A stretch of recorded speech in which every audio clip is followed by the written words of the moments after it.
During this long bull market, you warned us time and time again that it could end at any time. And of course it did. But now that the market appears to be rebounding, what do you think, Dolph? Are we out of the woods, or do we need to be preparing for the next time the market fails? It's like everything else in life. What's going to happen next could be the most important decision you're going to have to make.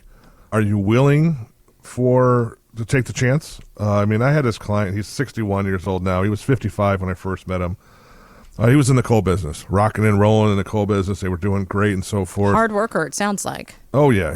They were awesome. If you ever talk to someone in the coal business, you can have hours of fun and enjoyment. But he was such a nice guy. He was referred to me from a buddy of mine and a client of mine that lives out in Nevada. And unfortunately, I'm just going to call him Jim today. Jim was going through a divorce at the time, and he had 3 kids that were getting on their way to going to college in the next couple of years.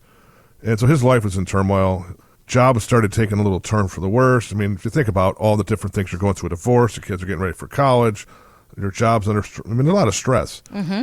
And he was with the same financial guy for 20 years and kept on hearing the same thing. And Jim was just like, Dolph, you come highly recommended. I really appreciate what you've done for my buddies out there.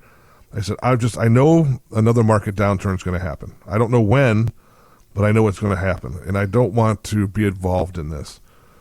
And so we decided, I said, well, look, Jim, let's do this. Let's just move a small one of your IRAs over to one of my strategies and see what you think. Okay. And let's compare apples to apples. And this was basically 2015. So he moved, I think it was $100,000 or something. It was his smallest one, very wealthy individual.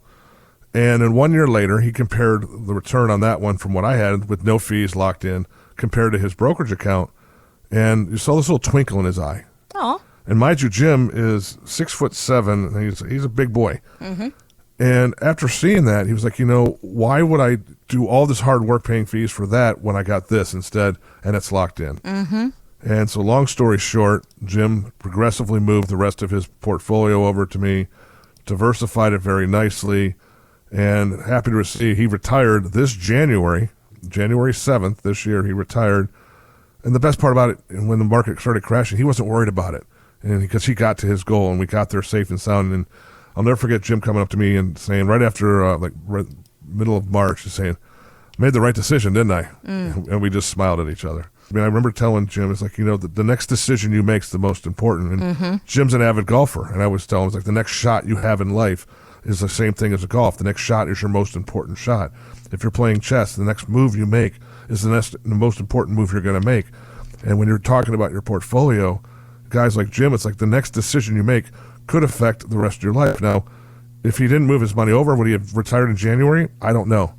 But he would have been a lot more stressed going through everything he went through. He didn't have to worry about that, and it was taken off the table. And the more things you can take off the table, it's like cleaning the table at nighttime, Kristen, the better it looks.